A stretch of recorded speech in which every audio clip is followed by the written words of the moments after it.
I'm Claudia. Um, I work at the library and this is my first year doing Bookleggers, and I'm really excited to show you guys my collection of what I picked this year. So the first one I'm going to start with is a very popular one in the graphic novel collection. It's called Dogman and it's by Dav Pilkey, and I think this is a really cool graphic novel. I used to read it when I was younger. I think it's a very popular series as well, and I think you guys would like it. It's basically about a dog who gets employed to be a cop, and I think it's really adorable. There's a new breed of justice in town. I do like the words in it, on how it explains it. It's the greatest book about a dog-headed cop ever written. And the illustrations on this is incredible. I'm gonna read just about a couple pages to give you guys a preview. Dogman behind the scenes. One time George met Harold in kindergarten. Nice to meet you. Me too. They became best friends and started making comics. Their very first comic was an epic novel called The Adventures of Dogman.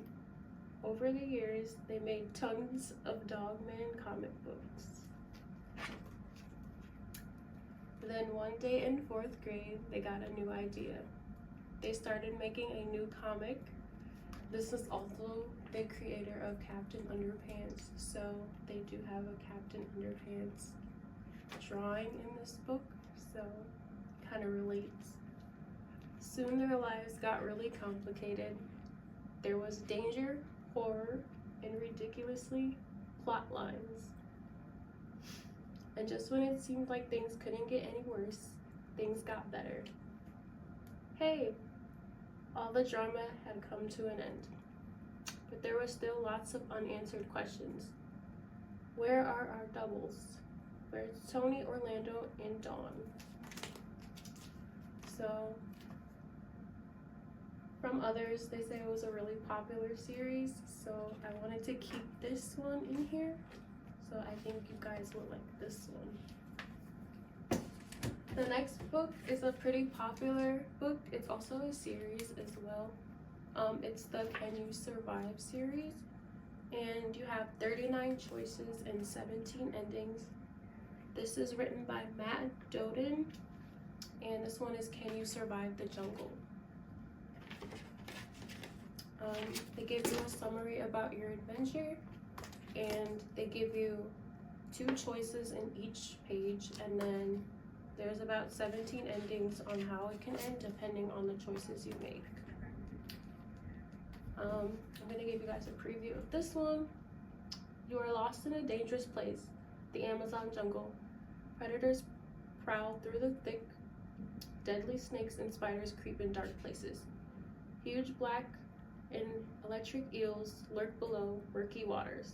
How will you survive? In this book, you'll deal with extreme survival situations. You'll explore how the knowledge you have and the choices you make can mean the difference between life and death. On the bottom, it'll give you choose the path you take through your adventure.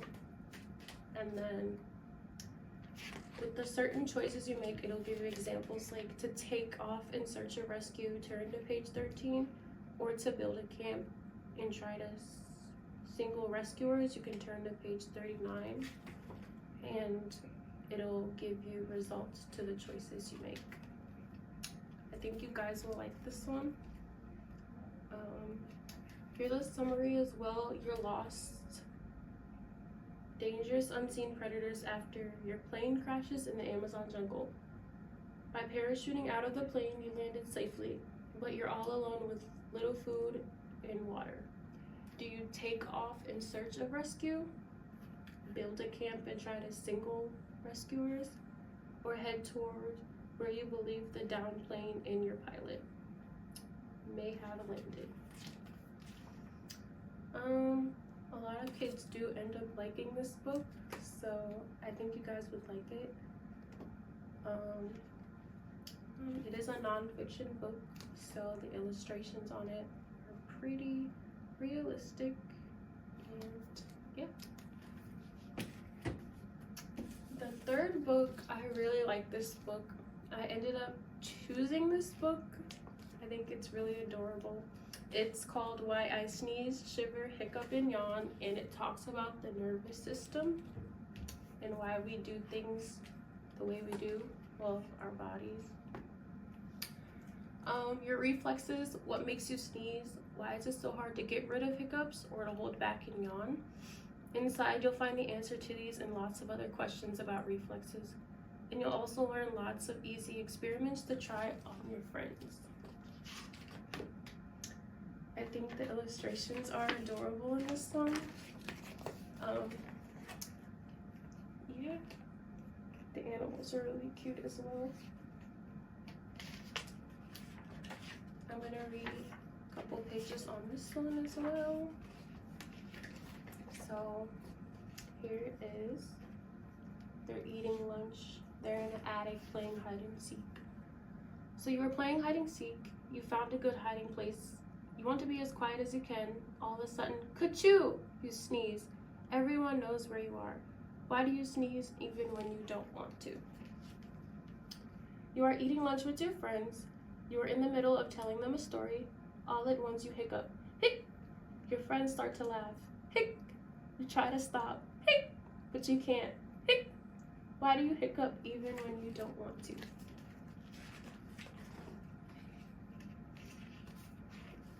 In this page, I really like it because it shows all of the children and different things that they've done and how their bodies react to it differently. One's sleeping, another one is cold, so they're saying brr, and one is sneezing as well. Oh, one's eating an apple and they get the hiccups. It also gives you certain scenarios, like this one, how his dad burned himself and how his body reacts to it in certain ways. And yeah, it's really adorable. So I think you guys will like this one. This is probably my favorite book out of this collection. So yeah. The fourth book is a bilingual book. It is called I Can Do Hard Things. The book is also in Spanish, so every word that's in English is also in Spanish as well. This is by Gabby Garcia. Mindful Affirmations for Kids. And I really like this book because I feel like it gives children confidence, or even adults that read this as well. I feel like every kid goes through something, and there's always a better way to think about the situation. I'm gonna read about 2 pages of this one because it's not really that long. I don't always feel brave, confident, or strong. Sometimes it's easier to follow others along. And it's also in Spanish too on the bottom.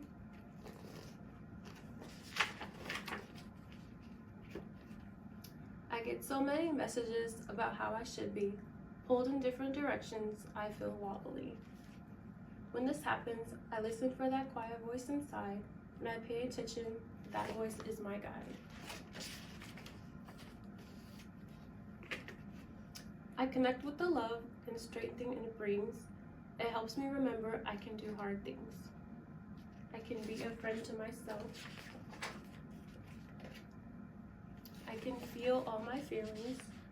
I can also ask for help. So I do really like this book. The back says, hard things can be about the things we think, feel, say, or do. What's hard for me may not be hard for you. You are you and I am me. We walk through the world differently. And yeah, so that's the fourth book. And the fifth and final book is also another popular book that I chose to keep in this collection because a lot of kids do end up liking it. It's called Sideways Stories from Wayside School. I haven't read all of this, but I did read a couple pages and I think it's really adorable. There's basically a teacher who isn't a fan of kids, so every time they do or say something she doesn't care for, she'll turn them into apples. I will also, this is pretty much a chapter book. There's not much illustrations in this, but it is pretty interesting. I'm gonna read a couple pages for you guys.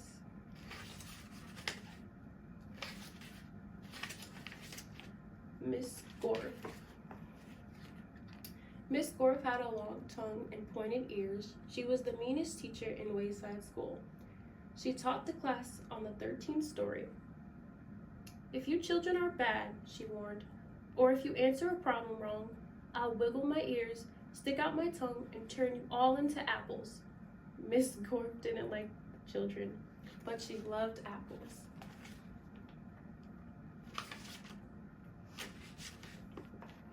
Joe couldn't add. He couldn't even count, but he knew that if he answered a problem wrong, he would be turned into an apple. So he copied from John. He didn't like to cheat, but Miss Gorf had never taught him how to add. One day, Miss Gorf caught Joe copying John's paper. She wiggled her ears, first her right one, then her left stuck out her tongue and turned Joe into an apple. Then she turned John into an apple for letting Joe cheat. Hey, this isn't fair, said Todd. John was only trying to help a friend. Miss Gorf wiggled her ears, first her right one, then her left, stuck out her tongue, and turned Todd into an apple. Does anybody else have an opinion? She asked. Nobody said a word. Miss Gorf laughed and placed the 3 apples on her desk. Stephen started to cry. He couldn't help it. He was scared. I do not allow crying in the classroom, said Miss Gorf. She wiggled her ears, first her right one, then her left stuck out her tongue, and turned Stephen into an apple. For the rest of the day, the children were absolutely quiet, and when they went home, they were too scared to even talk to their parents. But Joe, John, Todd, and Stephen couldn't go home. Miss Gorf just left them on her desk. They were able to talk to each other, but they didn't have much to say. Their parents were very worried. They didn't know where their children were. Nobody seemed to know. So yeah, that's a good book. There's also different chapters. Each chapter is a different story. So chapter 3 would be about Joe, which is a student instead of Miss Gorf. So I think it's really interesting. Like 14 is Sammy. The illustrations are very limited on this, but it is an interesting book. I think it's really cute. So yeah, I think you guys would like this one. It's a medal winning author of Holes. So if you guys ever heard of the book Holes, really good book. So yeah, those are all of the books. My name's Claudia. I hope you guys like my collection, and I can't wait to see all of you guys.